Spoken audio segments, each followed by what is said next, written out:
Bismillahirrahmanirrahim. Assalamualaikum warahmatullahi wabarakatuh. Selamat pagi anak-anakku. Semoga kita sehat selalu dan semoga kita selalu dalam lindungan Allah Subhanahu wa taala di masa pandemi ini ya. Jangan lupa berjemur, jangan lupa berolahraga, jangan lupa makan makanan bergizi untuk meningkatkan imun kita agar kita selalu sehat di setiap harinya. Baiklah, hari ini kita akan kembali belajar di pembelajaran 3 hari ketiga. Masih di dalam tema 1, subtema 1 yaitu tumbuhan sahabatku. Baiklah, langsung saja kita mulai pembelajarannya.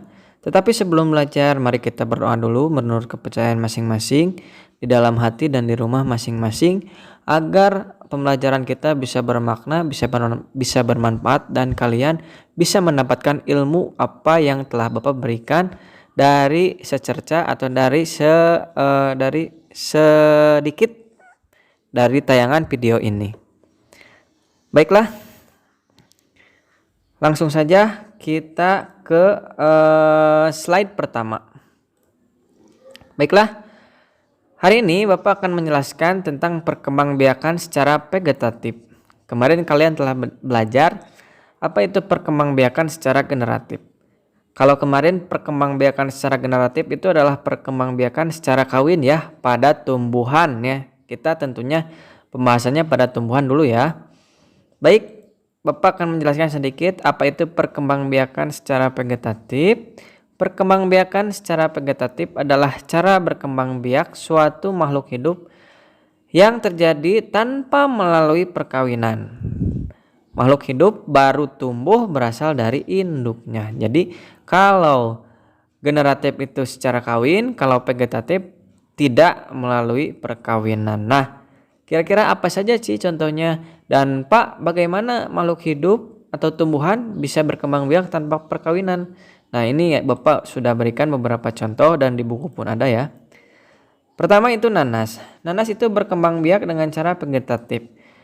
Pembibitannya, perkembangbiakannya itu dilakukan bisa menggunakan tunasnya atau kalau di nanas suka ada yang seperti seperti daunnya itu seperti itu tunasnya itu dapat kalian lakukan dengan cara memotongnya, simpan dulu di air sehingga tunas tersebut berakar dan siap tanam. Tunas tersebut siap ditanam jika sudah berakar tunasnya, terlihat nanti di air.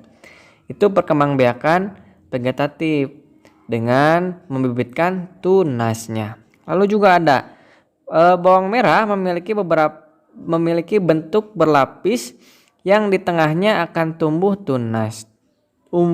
Umbi lapis terdiri atas daun yang tumbuh melapisi batang dan membengkak di dalam tanah. Nah, ini juga sama. Ini kalian menanamnya atau mengembangbiakan bawang bisa melalui tunasnya ya.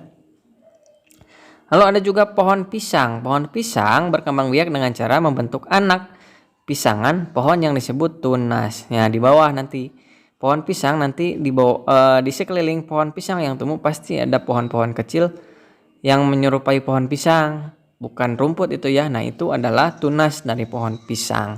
Baik, itu ya. Itu adalah perkembangbiakan secara vegetatif. Nah, selanjutnya di slide ini juga kalian akan kembali belajar tentang menyimpulkan informasi dari suatu paragraf. Oke, di sini Bapak memberi contoh suatu paragraf yang ada di buku ya. Ada di buku di pembelajaran 3. Coba dilihat nanti ada halamannya ya. Tentang dataran tinggi. Nah, di sini di dalam buku cetakannya itu ada sedikit kesalahan. Saat penulisan pertama itu kalimat utamanya tidak menjorok ya. Seharusnya menjorok itu ya. Jadi Bapak sengaja tempelkan langsung dari buku untuk mengumumkan pada kalian atau memberitahu bahwa ketika menulis suatu paragraf atau satu paragraf harus ada tulisan yang menjorok ke dalam ya. Nah, di sini ada suatu informasi teks tentang dataran tinggi. Baik, sekarang Bapak akan baca dulu satu paragraf ini.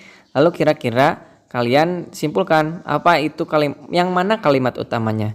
Kalimat utama adalah kalimat awal yang digunakan untuk mengembangkan suatu tulisan. Jadi istilahnya induknya kalimat, induknya suatu paragraf lah. Jadi suatu gagasannya ya, suatu gagasan dari suatu paragraf lah istilahnya. Pokoknya, tapi bukan ide pokok. Ide pokok nanti Bapak jelaskan lagi. Baik, Bapak baca dulu. Dataran tinggi adalah dataran luas dengan ketinggian lebih dari 200 meter di atas permukaan laut. Beberapa dataran tinggi di Indonesia adalah dataran tinggi Dieng. Beberapa contohnya ya, di Jawa Tengah. Dataran tinggi Malang, dataran tinggi Tengger, Jawa Timur, dataran tinggi Alas, Aceh, dan dataran tinggi Bone, Sulawesi Selatan. Jenis tumbuhan di dataran tinggi adalah teh, kopi, cengkeh, buah-buahan, dan sayuran. Nah, kira-kira ini membahas tentang apa? Ya, ini adalah membahas tentang dataran tinggi. Jadi, kalimat utamanya itu ada di awal, yaitu dataran tinggi adalah daratan luas dengan ketinggian lebih dari 200 meter. Nah, ini si dataran tinggi ini dikembangkan oleh kalimat selanjutnya. Ada apa saja sih? Membahas apa saja sih?